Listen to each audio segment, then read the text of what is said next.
హరే కృష్ణ భక్తులందరికీ స్వాగతం. ఇవాళటి భగవద్గీత క్లాస్కి.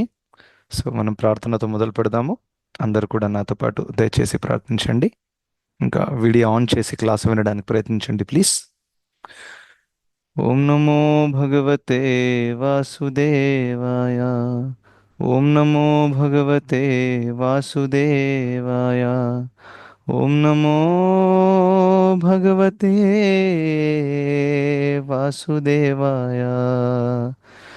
ఓం అజ్ఞానతిమిరాంధస్య జ్ఞానాంజనశలాకయా చక్షురున్మిళితం येन తస్మై శ్రీగురవే నమః.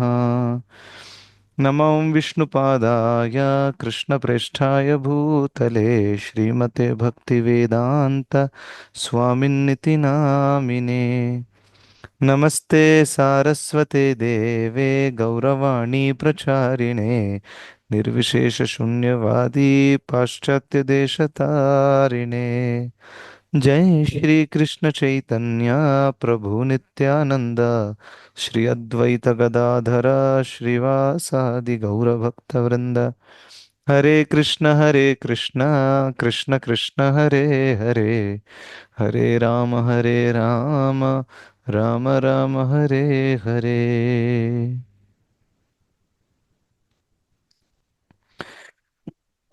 హరే కృష్ణ భక్తులందరికీ స్వాగతం ఇవాళటి భగవద్గీత క్లాస్కి. మనం చర్చిస్తున్నది 10వ అధ్యాయము. సో 10వ అధ్యాయంలో మనము 27వ శ్లోకం వరకు మనం చూసాము, రైట్? ఉచ్చైశ్రవ, ఇంకా ఐరావత, ఇవన్నీ కూడా పోయిన క్లాస్లో మనం చూసాము. సో ఇవాళ 28వ శ్లోకము చూడబోతున్నాము. కృష్ణుడు ఆమ్, తన యొక్క విభూతుల గురించి వర్ణిస్తున్నారు. ఇంకా ఏ విధంగా మనం ఈ భౌతిక జగత్తులో ఉన్నప్పుడు ఇక్కడ ఉండేటటువంటి విభూతులు, ఐశ్వర్యాలను చూసి భగవత్ స్మరణ మనం పెంచుకోవచ్చు. ఉం? సో 28వ శ్లోకము స్క్రీన్ మీద డిస్ప్లే చేస్తాను. చదవాలనుకునే వాళ్ళు దయచేసి హ్యాండ్ రేస్ చేయొచ్చు.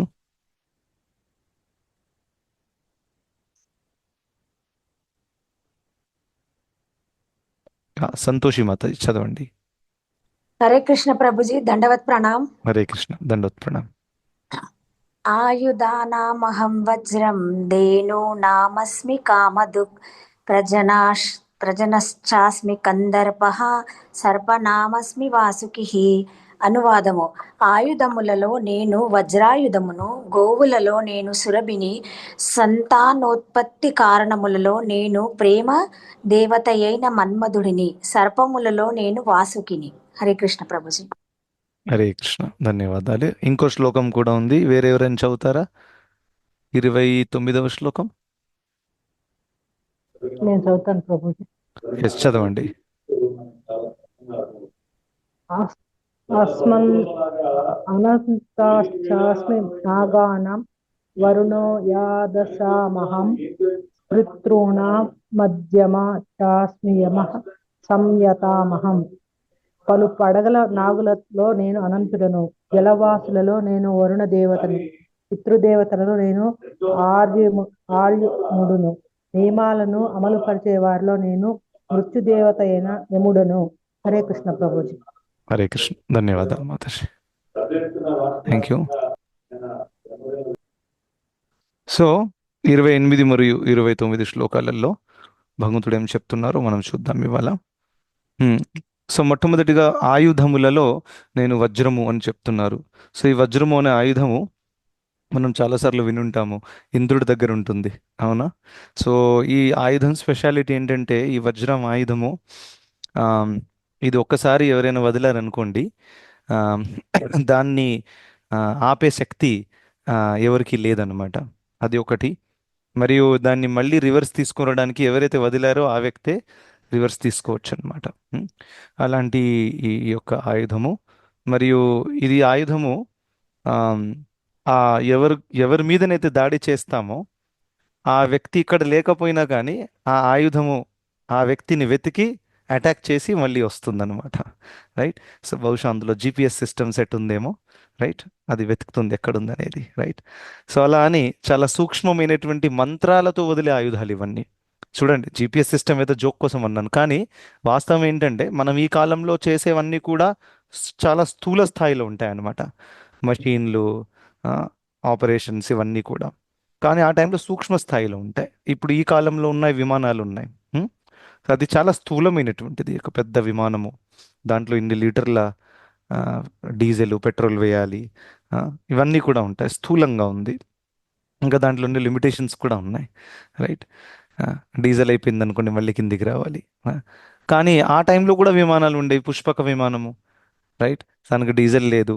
అదేదో స్థూలంగా ఇంత పెద్దది, దాన్ని ఏదో బుర్ర సౌండ్ వస్తుంది, దాంట్లో నుంచి గ్యాస్ బయటికి వస్తుంది, వాతావరణం కలుషితం అవుతుందని కూడా కాదు. ఎస్. సో ఆ విధంగా పుష్పక విమానము మంత్రాల ద్వారా అది వచ్చేది, ఒక వ్యక్తిని కూర్చోబెట్టి తీసుకెళ్ళేది. యాక్సిడెంట్ ప్రాబ్లం కూడా లేదు, క్రాష్ అయ్యే ప్రాబ్లం కూడా లేదు. రైట్.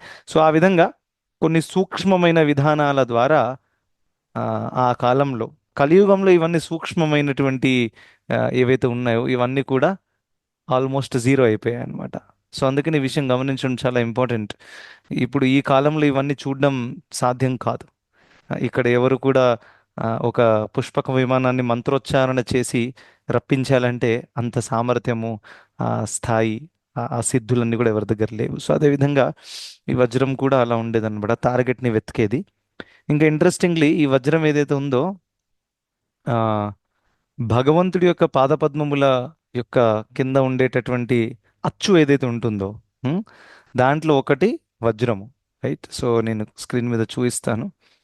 సో నెక్స్ట్ టైం ఎవరైనా అన్నారనుకోండి నేను భగవంతుడిని అని, సో వెంటనే వాళ్ళ కాళ్ళు చెక్ చేయాలి మీరు. ఓకే, అందులో ఈ చిహ్నాలు కనిపిస్తున్నాయా లేదా అని. యా. సో ఆ విధంగా భగవంతుడి కాళ్ళు ఇలా ఉంటాయి కింది నుంచి మీరు చూస్తే. అఫ్ కోర్స్ దర్శనానికి ఇది మనకు కనిపించేది, ఎందుకంటే ఇది కింద ఉంది కాబట్టి. కానీ శాస్త్రాల్లో దీని వివరణ ఉందన్నమాట. ఇక్కడ జొన్న, ఇంకా ఇది వజ్రం చూడండి, ఇక్కడ థండర్ బోల్ట్ అని రాసి ఉంది. ఆ, జాంబూ ఫ్రూట్ ఉంది, అంబ్రెలా ఉంది, ఇటు సైడ్లో శంఖం ఉంది, హాఫ్ మూన్ చేప, ఇది. రైట్. సో దీని గురించి డీటెయిల్స్ ఒక ఆర్టికల్ కూడా ఉంది, నేను కావాలంటే పంపుతాను మీకు గ్రూప్లో, మీరు చదవచ్చు తర్వాత ఒక్కొక్క దాని గురించి డీటెయిల్స్, ఇంకా ఎందుకు అది అని అవన్నీ కూడా ఉన్నాయి. సో ఇందులో ఒకటి వజ్రము. ఈ వజ్రము చూడండి ఇలా కనిపిస్తుంది అనమాట, ఇలా. సో అలా అని ఆ, ఆయుధము జనరల్గా ఏ ఆయుధమైనా చాలా పవర్ఫుల్గా ఉంటే అది బెస్ట్. రైట్. సో వజ్రం అనేది చాలా పవర్ఫుల్ ఆయుధము. అందుకనే ఆయుధాలలో ఆ వజ్రం అనేది నన్ను ప్రతినిధిస్తుంది అని కృష్ణుడు చెప్పారనమాట. దాని తర్వాత ఆమ్, గోవులలో నేను సురభిని. సో సురభి అనే గోవు పేరు మీరు ఖచ్చితంగా విని ఉంటారు. సో యాక్చువల్గా ఈ సురభి ఆవు ఆధ్యాత్మిక జగత్తులో ఉంటాయి. భగవంతుడు ఏ ఆవులనైతే తీసుకెళ్తారో, చూడండి భగవంతుడి దినచర్య ఏంటి. రైట్. ఆయన ఏమైనా పొద్దున్న వెళ్ళి స్కూల్కి వెళ్ళాలన్నా, జాబ్ చేయాలన్నా, ఏదైనా ప్రెషర్ ఉందా? ఎటువంటిది లేదు. రైట్. ఆధ్యాత్మిక జగత్తులో ఎవరికి కూడా ఎటువంటి ప్రెషర్ లేదు. ఎందుకంటే అక్కడ వాళ్ళు ఏదో బాధ్యతతో పని చేయట్లేదు, వాళ్ళు ప్రేమతో సేవ చేస్తున్నారు. ఎస్. రైట్. ఎప్పుడైతే తల్లిదండ్రులు పిల్లలకి సేవ చేస్తారో అదేదో ప్రెజర్లో వచ్చి చేయట్లేదు వాళ్ళు, అవునా? ఎవరో చెప్పారని చేస్తుందా తల్లి? నో. తల్లి ఇనిషియేటివ్ తీసుకుంటే సొంతంగా, నాకు ఇష్టం కాబట్టి నేను చేస్తున్నాను. ఎస్. సో ఆ విధంగా ఆధ్యాత్మిక జగత్తులో అందరూ ఎప్పుడు ఆనందంగా ఉంటారు. అక్కడ ఏ ప్రెషరు, ఇది ఆ టెన్షన్ ఈ టెన్షన్ ఏమి, వైకుంఠ అంటేనే కుంఠము లేనటువంటి ప్రదేశం. రైట్. సో అందుకనే ఇట్ ఈస్ ఇంపార్టెంట్. సో అక్కడ భగవంతుడు కూడా ఆ, పొద్దున లేవగానే తన మిత్రులతో, గోపబాలులతో అడవికి వెళ్తారు. ఆవులను తీసుకెళ్తారు, ఆవులను మేపడానికి, తిప్పడానికి. అందులో చిన్న ఆవులు అంటే ఆవులు దూడలు అన్నీ ఉన్నాయి. మళ్ళీ తిరిగి వస్తారనమాట. అయితే భగవంతుడి వృందావనం, భూలోకంలో ఉన్నటువంటి వృందావనంలో అవతరించినప్పుడు కూడా ఈ విధంగా ఆవులను తీసుకెళ్లడం, ఆ లీల ఇక్కడ కూడా చేశారనమాట. రైట్. అలా. సో ఆ విధంగా ఈ సురభి ఆవు స్పెషాలిటీ ఏంటంటే ఆమ్, ఎప్పుడైనా పాలిస్తుంది, ఇంకా ఎన్ని లీటర్లు కావాలంటే అన్ని ఇస్తుంది. ఈ రెండు విషయాలు మనకు గుర్తుపెట్టుకోవాలి. సో జనరల్గా ఈ లోకంలో ఏ ఆవు అయినా కానివ్వండి, అది ఎప్పుడైనా పాలివ్వదు, దానికి టైమింగ్స్ ఉంటాయి, అవునా? రైట్. ఇంకా లిమిటేషన్స్ ఉంటాయి. ఒక ఆవు ఒక రోజుకి ఇన్ని లీటర్లు పాలిస్తుంది. ఎస్. అఫ్ కోర్స్ ఈ కాలంలో చాలా చాలా దారుణంగా ఆ, ఆవులని మషిన్ లాగా ట్రీట్ చేస్తున్నారు, కేవలం పాలు ప్రొడ్యూస్ చేసి ప్యాకెట్లు చేసి అమ్మడానికి. కానీ ఆ, ఆ, ఎంతైనా ఆ, సురభి ఆవు ఏదైతే ఉందో అది అన్లిమిటెడ్ పాలిస్తుంది, ఎప్పుడైనా ఇస్తుంది అనమాట. రైట్.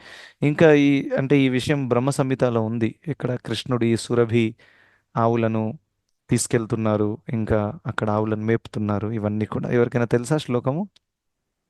చెప్తారా? Anybody nose?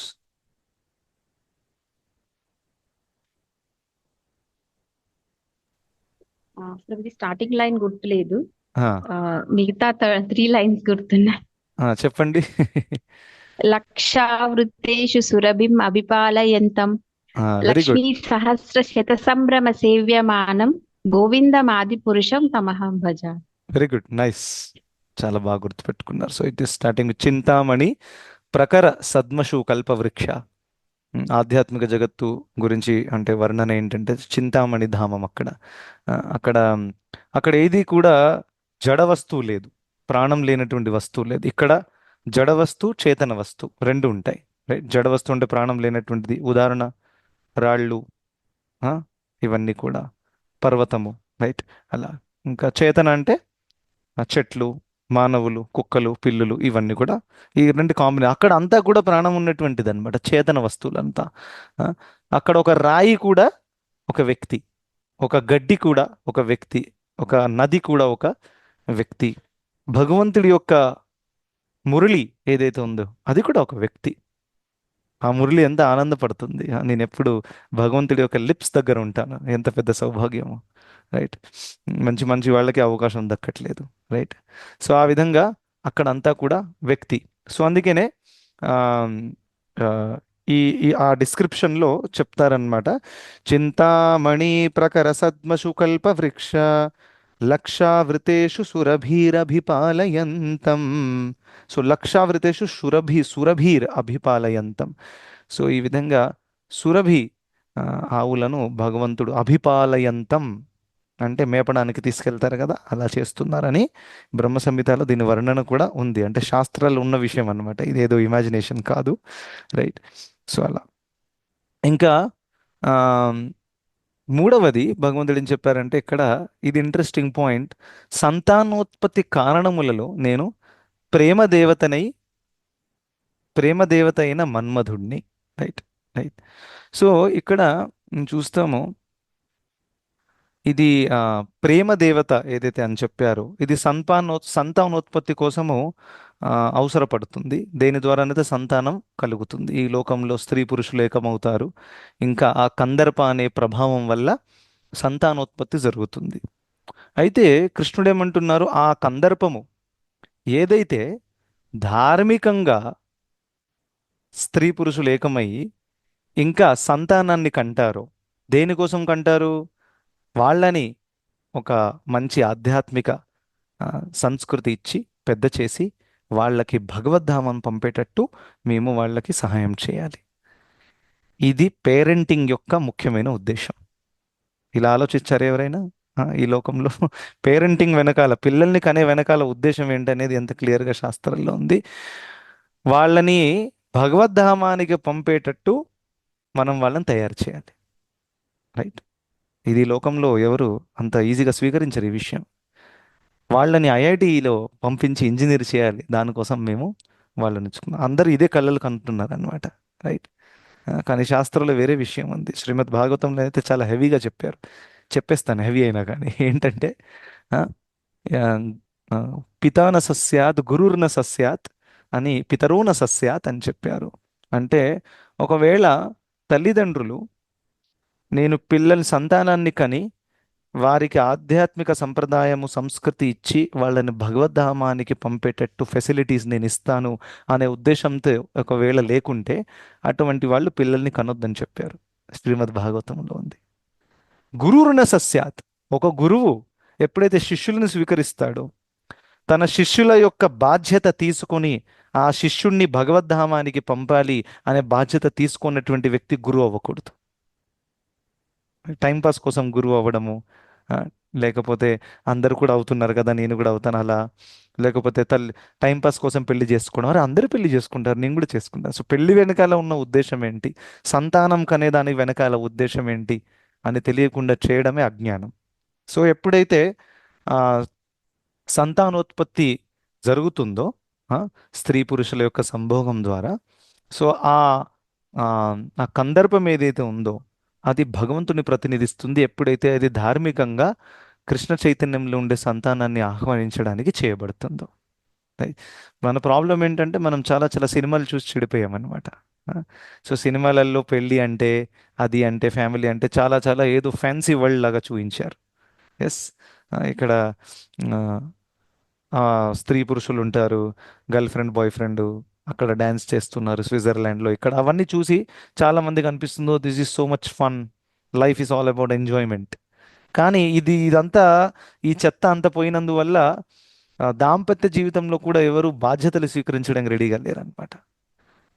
ఇంట్లో ఉన్న బాధ్యతలు తీసుకోవడానికే చాలా మందికి హెవీ అనిపిస్తుంది ఈ కాలంలో. సో అలాంటి పరిస్థితి కూడా వచ్చేసింది. అందుకని అనవసరంగా గొడవలు, ఓర్పు సహనం లేదు, ఎందుకంటే ఉద్దేశం తెలియదు. చాలండి, ఒక హస్బెండ్ వైఫ్ ఒక చోట ఉన్నారు, ఒక ఫ్యామిలీలో ఉన్నారు, కుటుంబం బ్రతుకుతున్నారు, కుటుంబంలో ఎప్పుడైతే వాళ్ళకు ఉద్దేశం క్లియర్గా లేదో, మేము ఎందుకు వచ్చాము, మేము ఎందుకు పెళ్లి చేసుకున్నాము, మేము ఏ కారణం కోసం కలిసి ఉంటున్నాము, మేము ఏం పొందాలి, మా ధ్యేయం ఏంటి అనే క్లారిటీ లేనప్పుడు చిన్న చిన్న గొడవలు వచ్చినప్పుడు పెద్దగా అయిపోయి మళ్ళీ సెపరేట్ అయిపోతారు. ఈ కాలంలో జరుగుతుంది మ్యాక్సిమం అంతా. కానీ వాళ్ళిద్దరికీ ఎప్పుడైతే ఉద్దేశం తెలుసో, అరే మేమిద్దరం ఇక్కడికి వచ్చింది ఏదో ఎంజాయ్ చేయడానికి, లేకపోతే నేను నిన్ను కంట్రోల్ చేస్తాను, నువ్వు నన్ను కంట్రోల్ చేయి, నేను సరే అని చెప్పడానికి, నీ తప్పు నేను ప్రూవ్ చేస్తాను, నేను గొప్ప అని అటువంటి యొక్క అండర్స్టాండింగ్ ఉంటేనే ప్రాబ్లమ్స్ వస్తాయి. కానీ ఎప్పుడైతే అర్థమవుతుందో ఇదంతా చేయడానికి మనం రాలేదు, మనము కలిసి ఆధ్యాత్మికంలో నువ్వు కూడా ఎదుగు, నేను కూడా ఎదుగుతాను, ఇంకా మన బాధ్యతలను చక్కగా నెరవేర్చుకుందాము, ఓర్పు సహనంతో ముందుకెళ్దాం. ఈ అండర్స్టాండింగ్తో ఎవరైతే కృష్ణుడి కేంద్రంలో పెట్టుకొని దాంపత్య జీవితంలో ఎంటర్ అవుతారో వాళ్ళ జీవితం సుఖమయంగా ఉంటుంది. అటువంటి గృహస్థుడు సన్యాసితో సమానం అని చెప్పారు. రైట్. సో ఎప్పుడైతే కృష్ణుడి కేంద్రంలో ఉంటాడో ఇక వర్ణాశ్రమ భేదాలు ఏమీ ఉండవు. కృష్ణుడి కేంద్రంలో ఉంటే ఆయన తన ఉన్నత స్థాయిలో ఉన్నటువంటి భక్తుడు. అందుకని భక్తి ఠాకూర్ల వారు ఏం రాస్తున్నారంటే, ఒక భజన ఉంది, శుద్ధ భకత చరణ రేణు, ఇది చదవండి, నేను తర్వాత పంపుతాను.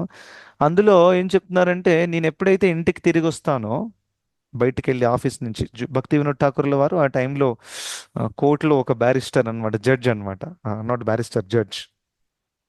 తన ఇంటికి తిరిగి వచ్చినప్పుడు తను ఏమంటున్నారంటే, గృహతే గోలోక భాయి అని చెప్తున్నారు. నేను ఇంటికి తిరిగి వచ్చినప్పుడు నా ఇల్లు వైకుంఠ గోలోకం లాగా ఉంది, ఆధ్యాత్మిక జగత్తులాగా ఉంది అని అంటున్నాడు. ఎందుకు? నేను ఇంటికి వచ్చి చూస్తే మా భార్య అక్కడ పూజ చేస్తుంది, పిల్లలు కీర్తన పాడుతున్నారు, అందరూ భగవంతుడి సేవలో ఉన్నారు. ఇటువంటి ఇల్లు గోలోకం కంటే డిఫరెంటా చెప్పండి? సో ఆ విధంగా గృహస్థాశ్రమం ఉండి కూడా మనం ఎప్పుడైతే భగవంతుడిని కేంద్రంలో పెట్టుకుంటామో, కుటుంబ సభ్యులందరూ కూడా, అఫ్ కోర్స్ ఇఫ్ నాట్ 100% అందరు చేయకపోయినా కానీ ఇంట్రెస్ట్ ఉన్న వాళ్ళు మాత్రం ఖచ్చితంగా దాన్ని పికప్ చేసి చేయాలి. ఒక కుటుంబంలో అందరూ కూడా అదే స్పీడ్లో వస్తారని, ఇంట్రెస్ట్ చూస్తారని రూల్ ఏం లేదు. కనీసం మనము మన ప్రయత్నం చేయాలి.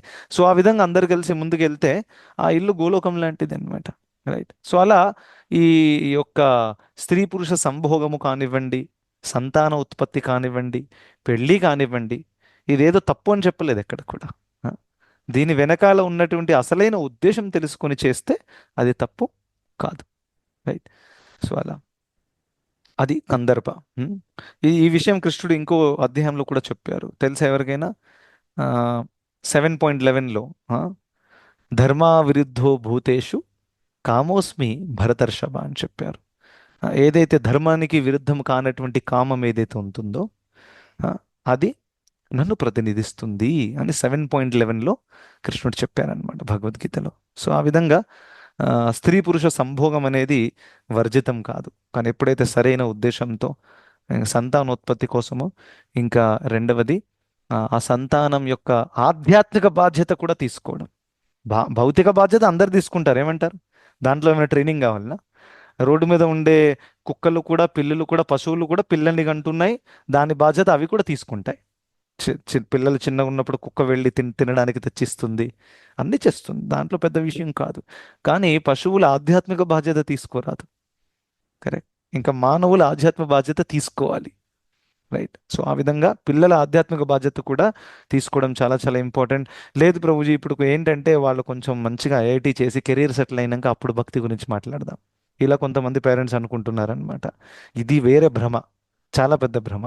ఆ, ఆ, మీ బాబు వాళ్ళు ఐఐటి సెటిల్ అయిపోయి అప్పటిదాకా మీ చేతిలో ఉంటాడా? ఒక్కసారి ఆలోచించండి.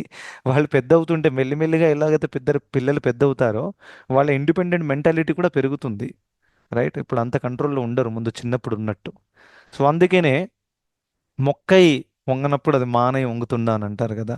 సో అదే విధంగా వాళ్ళకి చిన్నప్పటి నుంచి ట్రైనింగ్ ఇవ్వడం చాలా ఇంపార్టెంట్. కౌమార ఆచరేత్ ప్రాజ్ఞో ధర్మాన్ భాగవతానిహ. రైట్. సో అలా అని మనము మంచి కల్చర్ ఇవ్వాలి. మనం అనుకోకూడదు ఇది ఇస్తే వాడు చదువులో తగ్గిపోతాడు. కొంతమంది పేరెంట్స్కి ఇలా డౌట్ వస్తుంది, డివోటీ పేరెంట్సే. ఎప్పుడెప్పుడు విన్నాను నేను, ప్రభుజీ మా పిల్లోడికి ఎక్కువ భక్తి చేయించాను అనుకోండి, వాడు ఉన్న చదువు పోతుంది. కానీ I have a very different version. వాడికి మంచి భక్తి చేయించాను అనుకోండి, వాడు చదువులో ఇంకా ఎదుగుతాడు. ఇది గ్యారంటీ. రైట్. నేను ఎంతో మంది పిల్లల్ని చూశాను. Yes or no.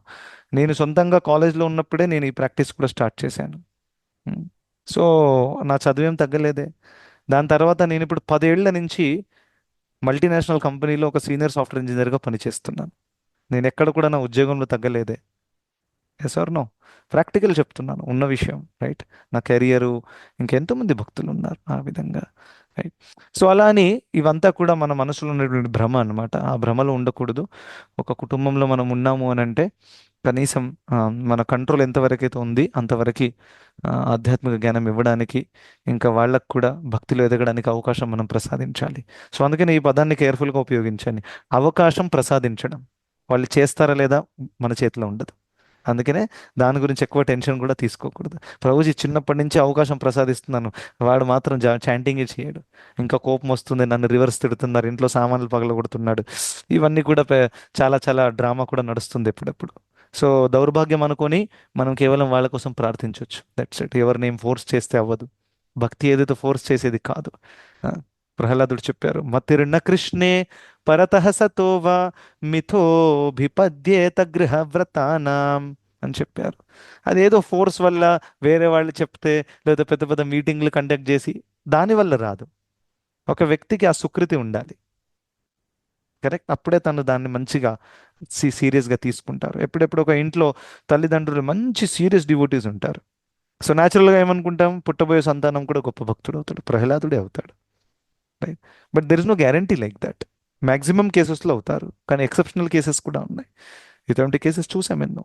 తల్లిదండ్రులు భక్తిలో చాలా పెద్ద ప్రచారకులు, పిల్లవాడేమో ఒక్క మాల కూడా చాంటింగ్ చేయట్లేదు. సో ఆ విధంగా కేసెస్ కూడా ఉంటాయి. సో అందుకనే అది ఎందుకంటే అందరూ వారి వారి యొక్క కర్మ ఫలితాల వల్ల పుట్టారు, ఇంకా వారి వారి పూర్వజన్మ సంస్కారాలు వాళ్ళు క్యారీ చేస్తున్నారు. సో అకస్మాత్తుగా ఆ సంస్కారాలు పోయి దైవీ సంస్కారాలు చాలా తక్కువ సమయంలోనే రావాలి అని అంటే అది సాధ్యం కాదు. సో ఆ పూర్వజన్మ సంస్కారాలు ఏవైతే ఉన్నాయో, నిమ్నమైన సంస్కారాలు, కోపము కానివ్వండి, లేకపోతే ఫ్రస్ట్రేట్ అయిపోవడము, ఆ, చాలా అలగడము, రివర్స్ మాట్లాడడము, ఆ, ఇటువంటి ఒక నిమ్నమైన సంస్కారాలన్నీ కూడా ఇది తొలగిపోవడానికి సమయం పడుతుంది. సో ఆ ఓపికతో మనం ముందుకెళ్ళాలి. ఫస్ట్ మన భక్తి మనం కాపాడుకుంటే చాలు. అట్లీస్ట్ వేరే వాళ్ళు మనం ప్రయత్నించాము, వాళ్ళు చేసుకోలేదంటే కనీసం మనం ప్రార్థించవచ్చు. Okay, this is just side information ఇస్తున్నాను. ఇది ఎలా లింక్ చేశాను నేను? సందర్భము గురించి మాట్లాడాను, అంటే సంతాన ఉత్పత్తి గురించి సంతానోత్పత్తి, ఫ్యామిలీ అంటే ఖచ్చితంగా సంతానం. Sir no. రైట్. చాలా ఆ సంతానం వెనకాల ఉద్దేశం కూడా క్లియర్ ఉండాలి అని ఇదంతా చెప్తున్నాను అనమాట. దాని తర్వాత ఆమ్, భగవంతుడు ఏం చెప్పారు? సర్పాణమస్మి వాసుకి. మనం నిన్నే ఐ థింక్ కొంచెం వాసుకి గురించి కూడా కొంచెం చర్చించాము. సో పాములలో నేను వాసుకి అని చెప్పారు. సో ఈ సముద్ర మథనంలో ఆ రాడ్, మందార పర్వతము, ఇంకా బేస్. బేస్ ఎవరు చెప్పండి? కూర్మావతారం ప్రభుజీ. భగవంతుడు. కూర్మ, టాటాయిస్. అవునా, కూర్మ. ఇంకా రోప్, అది వాసుకి. రైట్. ఒక వాసుకి పాము అయి ఉండి తను ఒక తాడులాగా సేవ చేసిందనమాట భగవంతుడి యొక్క లీలలో. సో ఉన్నతమైన పాము. ఎందుకంటే జనరల్గా పాము స్వభావం ఎలా ఉంటుంది మనకు శాస్త్రంలో చెప్పారు. పాము ఈర్ష్య స్వభావాన్ని ప్రతినిధిస్తుంది. స్నేక్స్ ఆర్ ఎన్వియస్ అని చెప్తారనమాట, రైట్? సో అలా కాటేయడము, పగ పట్టడం అంటారు కదా, ఇది ఈ విధంగా ఉంటుంది. కానీ వాసుకి పాము అయి ఉండి కూడా సేవలో పాల్గొనింది, నన్ను ఉపయోగించుకోండి అని, రైట్? సో ఇది సేవాభావం, అహంకారం లేనటువంటి భావం, అందుకని ఉన్నతమైన పాము. సార్ను రైట్ అలా. సో కాళియా కూడా ఒక పాము. సరే కాళియా చూడండి, నేను ఈ యమునాకి అధిపతిని, ఈ యమునాలో ఎవరు రాకూడదని యమునాని ఏమంటారు కబ్జా చేసేసుకొని కూర్చున్నాడు అక్కడ ఎంతో కాలం. అక్కడ ఎవరు రానివ్వలేదు. అక్కడ మీది నుంచి పక్షులు పోతుంటే కూడా ఎంత విషం అంటే పవర్ఫుల్, ఆ పక్షులు కింద పడిపోయి చచ్చిపోయి, కరెక్ట్. కానీ భగవంతుడు వెళ్ళి ఉద్ధరించారనమాట. కాళియా తల మీద స్టాంప్ కూడా కొట్టారు కాళ్ళతో. నెక్స్ట్ టైం గరుడు వస్తే ఏం చేయకూడదని. సో ఆ విధంగా అద్భుతమైన లీల జరిగింది. తన విషం అంతా తీసేశారు, విషంతో సహా అహంకారం కూడా పోయింది. కానీ ఈ కేసులో కాళియాని మాత్రం భగవంతుడు చంపలేదు. నాగపత్నులు ఉన్నారు, అవునా? వాళ్ళు భక్తులు కాబట్టి వాళ్ళని చూసి సరే మీ రికమెండేషన్ కాబట్టి ఓకే.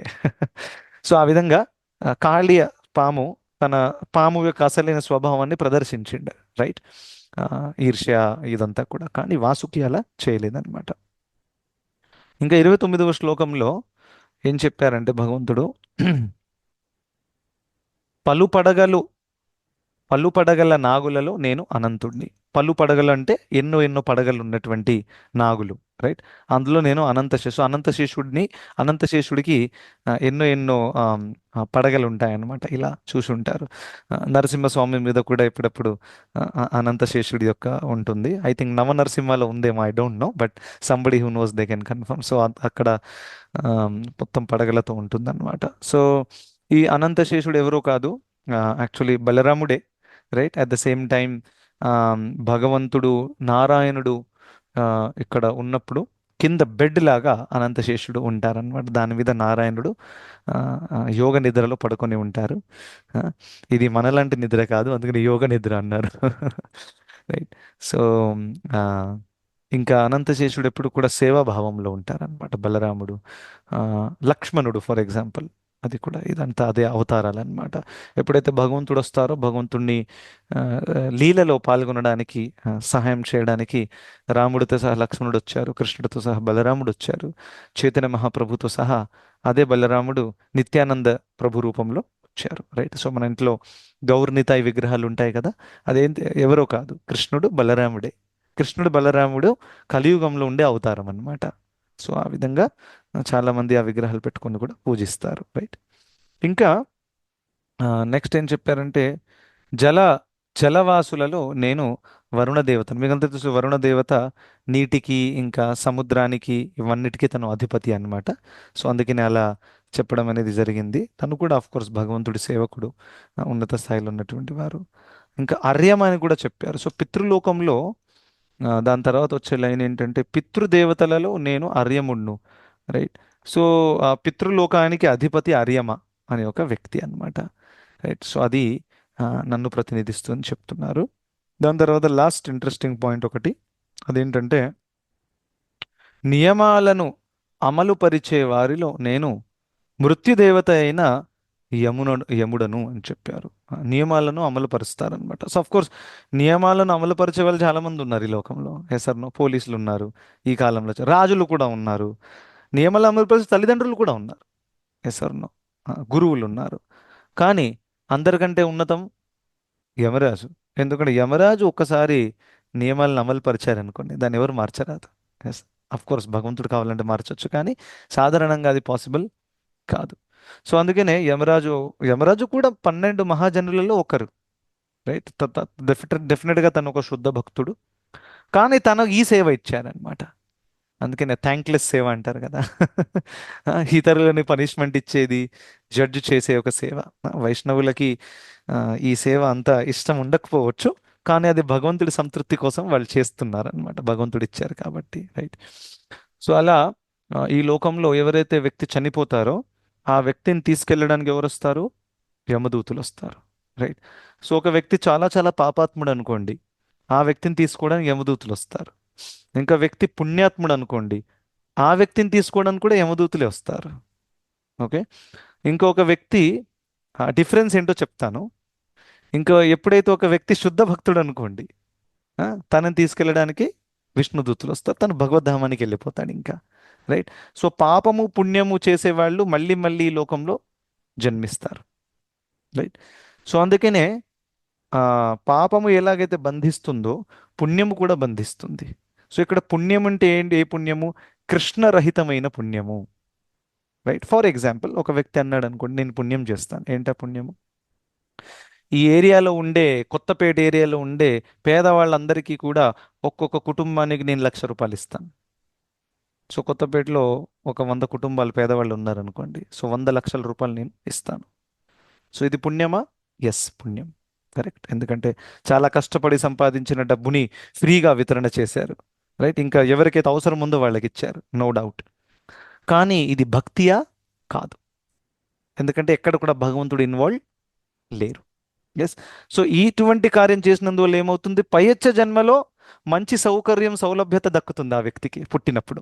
ఎందుకంటే తను ఇంత త్యాగం చేశాడు కాబట్టి ప్రకృతి కూడా ఏం చేస్తుంది? ఇటువంటి వ్యక్తిని ధనవంతుడి కుటుంబంలో జన్మం ఇప్పిస్తుంది. ఎందుకంటే నువ్వు ఇంత ధనాన్ని త్యాగం చేసావు కదా, అలా అని. సో తనకి మంచి ఆర్థిక సామర్థ్యము, పలుకుబడి అంటారు కదా. ఇప్పుడు అంబానీ కుటుంబంలో పుట్టాడు ఆయన. కరెక్ట్. ఖచ్చితంగా చాలా పుణ్యం చేసినవాడు. అందుకని అలా ఒక జన్మ దక్కింది, భౌతిక పరంగా చెప్తున్నాను. సో అలా అని పుడతారనమాట. కానీ దీంట్లో లాభం ఏముంది? ఎంత ధనవంతుడి కుటుంబంలో పుట్టినా కానీ జన్మ మృత్యుజరా వ్యాధి దుఃఖ దోషానుదర్శనం, దీని నుంచి విముక్తి పొందొచ్చా? అంబానీ కానివ్వండి, అంబానీ కొడుకు కానివ్వండి, ఎవరైనా కానివ్వండి, అందరూ వృద్ధులవుతారు, అందరికి రోగాలు వస్తాయి, ఇంకా అందరూ చనిపోతారు, ఎంత డబ్బున్నా పర్వాలేదు. సో అందుకనే ఇది నిజమైన లాభం కాదు, నిజంగా చెప్పాలంటే. సో అందుకనే ఒక వ్యక్తి బుద్ధి కలిగిన వాడు ఎప్పుడు కూడా ఈ భౌతిక జగత్తు నుంచి ఎలా బయటపడాలి అది చూడాలి. సో అలా అని భక్తి చేసామనుకోండి, అప్పుడు మనం భౌతిక జగత్తు నుంచి బయటికి వెళ్ళిపోవచ్చు. సో దాని అర్థం పుణ్యం చేయకూడదా ప్రభుజీ, పుణ్యం బంధిస్తుంది అని చెప్పారు. సో అందుకని కేర్ఫుల్గా వినాలి. మన పుణ్యంలో మనం కృష్ణుడిని యాడ్ చేయాలి. That is very important. ఒక వ్యక్తి అన్నదానం చేయాలనుకుంటాడు. రైట్. సో తను ఏ అన్నదానం అయితే చేస్తున్నా, ఆ అన్నం ఏదైతే భగవంతుడికి భోగం పెట్టి, సాత్వికమైన ఆహారం, ఆనియన్, గార్లిక్ అవన్నీ లేకుండా భోగం పెట్టిన తర్వాత అది ఒకవేళ మనం దానం చేసాం అందరికి, 1000 మందికి కూడా, ఆ 1000 మందికి కృష్ణ ప్రసాదం తినిపించినట్టు అవుతుంది. సో ఇందులో సమాజ సేవ అయిపోయింది, అట్ ద సేమ్ టైం భక్తి కూడా అయిపోయింది. ఇంకా ఇస్కాన్లో పెద్ద లెవెల్లో చేస్తాం. మీకు తెలుసు, ఇప్పుడు కుంభ మేళాలో నడుస్తుంది. ఎంత పెద్ద కిచెన్ సెటప్ చేశారు అక్కడ ఇస్కాన్ది. రోజుకి 1,00,000 ప్లేట్లు. Can you believe? 1,00,000 ప్లేట్లు వండడం, ఇంకా డిస్ట్రిబ్యూట్ చేయడం. హ్యూజ్. 1,00,000 అంటే ఇట్స్ వెరీ హ్యూజ్. దానికోసం మొత్తం ఆ బ్రహ్మచారీస్ అందరూ కూడా ఐఐటి ఇంజనీర్స్ వాళ్ళందరూ. సో వాళ్ళు వచ్చి మొత్తం ఇన్ఫ్రాస్ట్రక్చర్ సెటప్ చేశారు. మొత్తం రైల్వే ట్రాక్స్ లాగా వేస్తారనమాట, గిన్నెలు అటు ఇటు తీసుకెళ్ళడానికి. ఒక పెద్ద గిన్నె ఉంది, అందులో ఇంత సాంబార్ ఉందనుకోండి, దాన్ని అటు ఇటు మూవ్ చేయడానికి రైల్వే ట్రాక్ లాగా వేసి దాని మీద పెట్టి ఇలా తీస్తారు. ఇది మేము కళ్ళారా చూశాను నేను కూడా పర్సనల్గా. సో అలా అని చేయడంలో ప్రాబ్లం ఏమీ లేదు. రైట్. సో అందుకనే పుణ్యము పాపం రెండు బంధిస్తాయి ఒకవేళ కృష్ణుడు లేకపోతే. ఇన్ షార్ట్ ఒక లైన్లో చెప్పాలంటే, దేంట్లోనైతే కృష్ణుడు లేదో అది బంధిస్తుంది. అది పుణ్యము కానివ్వండి. అక్కడ ఈ విషయం నేను చెప్పడం కాదు. యజ్ఞార్థాత్ కర్మణోన్యత్ర లోకోయం కర్మ బంధన. ఎప్పుడైతే యజ్ఞం అంటే భగవంతుడికి సమర్పణ భావంతో ఎప్పుడైతే ఒక కార్యం మనం చెయ్యమో అది ఖచ్చితంగా బంధిస్తుంది. అది పుణ్యమే కానివ్వండి, పాపమే కానివ్వండి. రైట్. సో కానీ పుణ్యం చేసిన వాళ్ళకి ఏమవుతుందంటే, ఆ పుణ్యం చేసేవాళ్ళు ముందుకెళ్ళి ఆధ్యాత్మికంలో ఎదిగే అవకాశం చాలా ఉంటుంది. పాపం చేసేవాడు దిగజారిపోతాడు చాలా. పుణ్యం చేసేవాడు ఇప్పుడు చూడండి, ఈయన ఇవాళ తన జేబులో నుంచి, అంటే ఇంత కష్టపడినటువంటి డబ్బుని ₹1,00,000 త్యాగం చేశాడు. సో త్యాగం చేసే స్వభావం అయితే ఉంది కదా ఈయనలో. దీన్ని నిస్వార్థ స్వభావం అంటారు. ఆ నిస్వార్థ స్వభావం ఉంది కాబట్టి తను ఆల్రెడీ ఆ మంచి దైవీ గుణం తనలో ఉంది. ఇదే ఒక్క త్యాగం చేసే స్వభావాన్ని కృష్ణుడితో కనెక్ట్ చేయడంలో పెద్ద సమయం పట్టదు. అది చేశాడనుకోండి, తను భక్తుడు అయిపోతాడనమాట. సో అలా పుణ్యం చేసే వాళ్ళకి కూడా యమదూతులు వస్తారు, కానీ వాళ్ళకి యమదూతులు భయంకరంగా కనిపించరు. పాపం చేసే వాళ్ళకి ఎవరైతే యమదూతులు వస్తారో వాళ్ళు చాలా చాలా భయంకరంగా ఉంటారు చూడ్డానికి. మొత్తం డిస్ఫిగర్డ్గా ఉంటుంది వాళ్ళ ఫేసు, కళ్ళు, ఇవి ఐబ్రోసు, ఇవన్నీ కూడా. ఇంకా వాళ్ళని లాగి తీసుకెళ్తారనమాట. సో పాపం చేసే వాళ్ళు ఎవరైతే ఉంటారో యమదూతులు తీసుకెళ్ళినప్పుడు వాళ్ళు వెళ్ళే మార్గము, ఇంకా పుణ్యం చేసిన వాళ్ళ వెళ్ళే మార్గం, 2 మార్గాలు వేరు. సో పాపం చేసే వాళ్ళు వెళ్ళిన మార్గము చాలా చాలా దూరంగా ఉంటుంది. ఇంకా మార్గంలో కొట్టుకుంటూ కొట్టుకుంటూ తీసుకెళ్తారనమాట. ఏ విధంగా ఇక్కడ చూసాం కదా, పోలీసులు కూడా ఒకసారి దొంగని రెడ్ హ్యాండెడ్గా పట్టుకున్నారు అనుకోండి, ఇంకా ఆ దొంగ పరిగెత్తడానికి ప్రయత్నిస్తే పోలీసు వాళ్ళు రెండు మూడు ఫస్ట్ ఇస్తాడనమాట. ఇచ్చి లాక్కుంటూ కొట్టుకుంటూ కొట్టు తీసుకెళ్తారు. ఆయన డైరెక్ట్గా సరెండర్ అయ్యాడు అనుకోండి, సరే పర్వాలేదు. సో అలా అని కొట్టుకుంటూ తీసుకెళ్తారు. దారిలో చాలా ఆకలి దప్పిక వేసినా కానీ ఏమీ ఇవ్వరు అనమాట, ఎడారిలో వదిలేస్తారు. అక్కడ కుక్కలు వస్తాయి. సో ఇవన్నీ కూడా చాలా భయంకరమైన వర్ణన శ్రీమద్ భాగవతంలో ఇచ్చారనమాట. సో అలా ఈ పాపాత్ముల యొక్క రిజల్ట్ అన్నమాట. సో ఏదో పాపాలు చేసి మనం ఎస్కేప్ అయితే మనం అనుకోకూడదు. ఒక్కొక్క కార్యానికి ఒక్కొక్క, ఏమంటారు, ఒక్కొక్క పైసాకి హిసాబు ఉంటుంది అంటారు కదా. సో అలా మొత్తం చిత్రగుప్తుడు తన అకౌంట్లో డేటాబేస్లో ఎంట్రీ చేసి పెట్టారనమాట. అఫ్ కోర్స్ భక్తి మార్గం ద్వారా మనము ఎన్నో ఎన్నో జన్మల నుండి చేసిన పాపాలన్నీ కూడా పోతాయి. సో భక్తులు ఎప్పుడు కూడా దాని గురించి భయపడరు. ఎవరైతే తీవ్రతతో భక్తి చేస్తున్నారో ఇంకా పాపం చేయడం ఆపేశారు. రోజు పాపం కూడా నడుస్తుంది, ఇంకా కొంచెం భక్తి కూడా, సండేకి ఒకసారి సాటర్డేకి ఒకసారి భక్తి కూడా నడుస్తుంది. సో అది ఎక్కువ రోజు చెల్లదన్నమాట. సో పాప కార్యాలు మనం ఆపేయాలి, భక్తి కార్యాలు పెంచాలి. అప్పుడు పూర్వంలో ఉన్న పాపాలు కూడా పోతాయి. ఇంకా పుణ్యం చేసేవాళ్ళు ఇద్దరు కూడా యమరాజు దగ్గరికి వెళ్ళిన తర్వాత వాళ్ళ యొక్క అంటే కర్మలను బట్టి వాళ్ళకి ఎటువంటి గమ్యం దక్కుతుందో అది యమరాజు డిసైడ్ చేస్తారనమాట.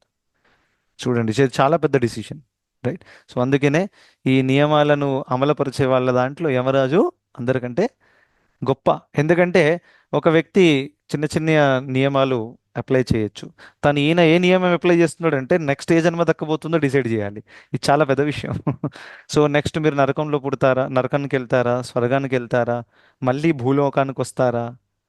ఆ, ఎందుకంటే కొన్ని ఆసక్తులు ఇంకా పోలేవు, అక్కడే మళ్ళీ పుట్టాలి. ఒక వ్యక్తి పట్ల ప్రతీకారం మీకు ఇంకా ఉంది, సరే ఇంకో టర్న్ చేసి రావాలి, మళ్ళీ ఓ రౌండ్ వేసుకోండి. ఆ, అవన్నీ కూడా ఉంటాయా అనేవి పరిస్థితిని బట్టి తను డిసైడ్ చేస్తారనమాట. ఇంకా భక్తులకి యమదూతులను యమరాజును చూసే అవకాశమే లేదు, అవసరం కూడా లేదు. శంకరాచార్యుల వారి విషయం కూడా చెప్పారు భగవద్గీత కించిత్ దాంట్లో, క్రియతే తస్య యమేనన చర్చ అని చెప్పారు.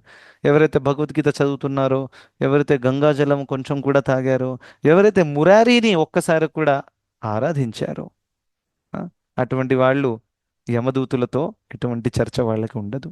సో దాని అర్థం ఏంటి, మనం మళ్ళీ ఇక్కడ జన్మం ఎత్తాల్సిన అవసరం ఉండదన్నమాట. సో అందుకని ఇదే జన్మలో తీవ్రతతో భక్తి చేసి భగవద్ధామానికి వెళ్ళిపోవాలి. మన దగ్గర ఇక్కడ ఉన్న ఖాతాని కోటాని సెటిల్ చేసుకోవాలి. ఓకే, అది ఇందులో నుంచి మనం నేర్చుకోవచ్చు. Okay, so thank you so much. Hare Krishna. ఇవాళ 2 శ్లోకాలు చూసాము. సో పై వచ్చే క్లాస్లో మళ్ళీ కలుద్దాం. Thank you.